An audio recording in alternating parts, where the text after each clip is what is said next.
नमस्कार दोस्तों, the Chronicle post में आपका स्वागत है।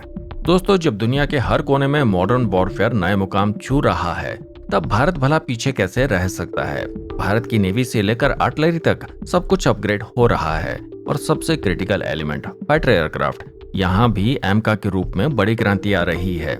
लेकिन यहाँ सबसे बड़ा सवाल है, क्या भारत का पहला 5th जनरेशन फाइटर जेट एमका वाकई भारत को पूरी तरह से आत्मनिर्भर बना पाएगा? क्या ये जेट भारत को चाइना के J-20 और पाकिस्तान के J-35 जैसे फाइटर जेट्स के मुकाबले एक नया स्ट्रेटेजिक एज देगा, या फिर ये भी तेजस जैसी लंबी धीमी जर्नी का हिस्सा बन जाएगा? आज हम इन्हीं सवालों पर बात करने वाले हैं और जानने की कोशिश करेंगे कि एमका कितने बदलाव ला सकता है। दोस्तों, एमका प्रोग्राम को हाल ही में CCS यानी कैबिनेट कमेटी ऑन सिक्योरिटी ने फुल स्केल डेवलपमेंट के लिए ऑफिशियल अप्रूवल दे दी है। यानी अब इस फाइटर जेट का डिजाइन, प्रोटोटाइपिंग और मैन्युफैक्चरिंग पूरी तरह से लार्ज स्केल पर शुरू होगा। और इस मंजूरी के साथ ही ADA यानी एरोनॉटिकल डेवलपमेंट एजेंसी और HAL को ऑफिशियल ग्रीन सिग्नल मिल चुका है। लेकिन इस बार कहानी अलग है। इस बार केवल HAL नहीं, बल्कि देश की 11 से ज्यादा प्राइवेट डिफेंस कंपनीज भी इस प्रोजेक्ट का हिस्सा बनने वाली हैं। और ये भारत के फाइटर जेट डेवलपमेंट इकोसिस्टम में पहली बार होने वाला है।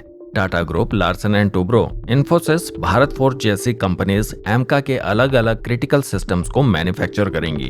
टाटा ग्रुप को इसके एयरफ्रेम और विंग स्ट्रक्चर जैसे हाई प्रिसीजन कंपोनेंट्स का काम मिल सकता है, क्योंकि HAL के अलावा टाटा एकमात्र भारतीय कंपनी है जिसे एरोस्पेस सेक्टर का एक्सपीरियंस है, क्योंकि टाटा ने हाल ही में एयरबस C295 ट्रांसपोर्ट एयरक्राफ्ट की भारत में असेंबली की शुरुआत भी की है।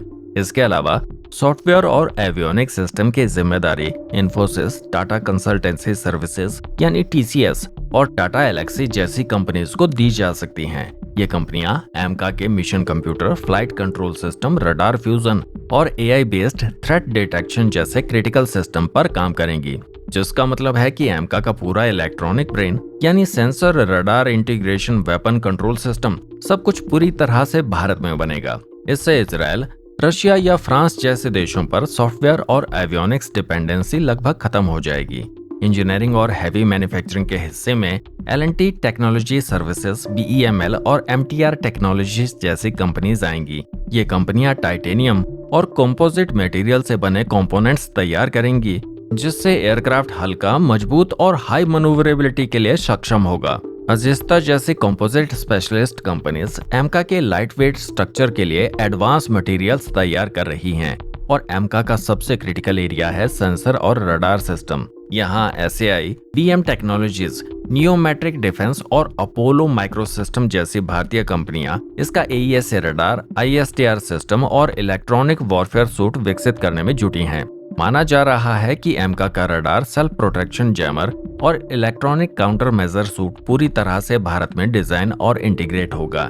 यानी इस लेवल पर भी डिपेंडेंसी कम होगी, जो तेजस मार्क 1A प्रोग्राम में नहीं हो पाई थी। और दोस्तों, इस पब्लिक प्राइवेट पार्टनरशिप के स्ट्रक्चर का सबसे बड़ा फायदा है पैरेलल मैन्युफैक्चरिंग, क्योंकि तेजस प्रोग्राम में HAL पर पूरा बोझ था, जिससे प्रोडक्शन स्लो हुआ, बॉटलनेक्स आए और कॉस्ट भी बढ़ी। एमका में ADA इस गलती को सुधार रहा है। अब प्राइवेट सेक्टर अलग अलग सिस्टम बनाएगा, HAL फाइनल असेंबली और फ्लाइट टेस्टिंग करेगा। इससे प्रोडक्शन फास्ट होगा और इवन रिस्क भी डिस्ट्रीब्यूट होगा। सॉफ्टवेयर डोमेन में इन्फोसिस, TCS, टाटा एलेक्सी की एंट्री से एमका का पूरा flight control software, sensor fusion logic, digital cockpit interface सब कुछ भारतीय होगा। अमेरिका का F-35 भी इसी कारण दुनिया का सबसे एडवांस फाइटर जेट है, क्योंकि उसका सॉफ्टवेयर पूरी तरह से कस्टमाइज है उनकी एयरफोर्स के मुताबिक। अब यही इंडिजीनियस एडवांटेज भारत के पास भी आ सकता है। वैसे यहाँ एक मेजर चैलेंज भी है, क्योंकि इंजन डेवलपमेंट अभी भी भारत के कंट्रोल में नहीं है। GE एरोस्पेस के साथ ज्वाइंट वेंचर से GE F414 इंजन्स का यूज एमका के मार्क 1 वेरिएंट में होगा। हालांकि फ्यूचर में DRDO की GTRE ज्वाइंट वेंचर के जरिए इंडिजीनियस 110 किलोन्यूटन का इंजन बनाने का प्लान कर रही है, जिसके लिए फ्रेंच इंजन मेकर साफरान और ब्रिटिश कंपनी रोल्स रॉयस दोनों ही लेटेस्ट नेगोशिएशन में फुल TOT और IPR के लिए तैयार हैं। पर फाइनल एग्रीमेंट अभी पेंडिंग है। इंजन इंडिपेंडेंस इस प्रोजेक्ट की आखिरी कड़ी है, जो पूरा होते ही भारत का 5th generation fighter aircraft truly self reliant बन सकता है। और इस एमका प्रोजेक्ट का सबसे बड़ा बेनिफिट ये है कि पहली बार Indian private sector fighter jet manufacturing में डायरेक्ट एक्सपीरियंस लेगा। जिससे future loyal wingman UCAV, hypersonic glide vehicles और हाई एल्टीट्यूड स्टेल्थ ड्रोन के लिए टेक बेस बनेगा। क्योंकि एमका सिर्फ एक फाइटर जेट प्रोग्राम नहीं है, बल्कि ये आने वाले कई फ्यूचरिस्टिक प्लेटफॉर्म्स की नींव भी रख रहा है। और स्ट्रेटेजिक लेवल पर ये जेट बहुत क्रिटिकल है, क्योंकि साउथ एशिया में चाइना का J-20 ऑलरेडी ऑपरेशनल है। पाकिस्तान भी फ्यूचर में J-35 एक्वायर कर सकता है। ऐसे में एमका का स्टेल्थ डिजाइन, इंटरनल वेपन बे, सुपर क्रूज कैपेबिलिटी और एडवांस AESA रडार जैसी टेक्नोलॉजीज इसे रीजन का सबसे टेक्नोलॉजिकली सुपीरियर फाइटर जेट बना सकती हैं। इसलिए इसके डेवलपमेंट को फास्ट ट्रैक करने के लिए इंडियन एयरफोर्स के अंदर एक डेडिकेटेड एमका यूजर ट्रायल स्क्वाड्रन बनाने की प्लानिंग है, ताकि डिजाइन फीडबैक जल्दी मिले और अर्ली डिप्लॉयमेंट पॉसिबल हो। वैसे सोर्सेज के अनुसार नेवल एमका वेरिएंट पर भी एडीए ने प्रिलिमिनरी स्टडीज शुरू कर दी है, यानी फ्यूचर एयरक्राफ्ट कैरियर जैसे INS विशाल पर इसे तैनात किया जा सकता है। अगर ऐसा होता है तो भारत का नेवल कॉम्बैट फ्लीट भी 5th जनरेशन कैपेबिलिटीज हासिल कर सकता है, पर अभी इस पर कोई ऑफिशियल कंफर्मेशन नहीं है। लेकिन अगर नेवल एमका वाली बात सही है तो एडीए से सिर्फ एक रिक्वेस्ट है कि एडीए को पहले एयरफोर्स वेरिएंट को कंप्लीट करना चाहिए, ताकि मेन प्रोजेक्ट में डिले ना हो। वैसे ये है बोल्ड स्टेप, मगर ये स्ट्रेटजी रिस्क फ्री नहीं होगी। क्या ये फ्यूचर का मास्टर स्ट्रोक बनेगा या एक्स्ट्रा बर्डन? इस सवाल का जवाब तो आने वाला दशक ही देगा।